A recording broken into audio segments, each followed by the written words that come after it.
Comme lors des précédentes éditions, la 29e conférence des Nations Unies sur le changement climatique s'est heurtée à un manque de temps pour aboutir à un accord pleinement satisfaisant.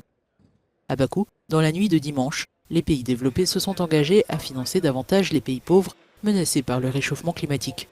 Le secrétaire exécutif des Nations Unies pour le climat, Simon Stiell, a qualifié cet accord de véritable police d'assurance pour l'humanité. Comme toute police d'assurance, cela ne fonctionne que si les primes sont payées intégralement et à temps. Les promesses doivent être tenues pour protéger des milliards de vies.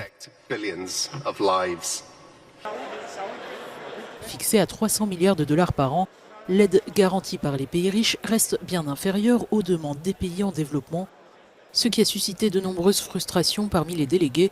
Ce compromis a tout de même été accepté avec l'espoir que cette base serve de tremplin pour atteindre les 1300 milliards de dollars par an recommandés par les experts. Nous sommes profondément déçus car le montant engagé est extrêmement faible. Il ne s'agit que de 300 milliards de dollars, seulement à partir de 2035.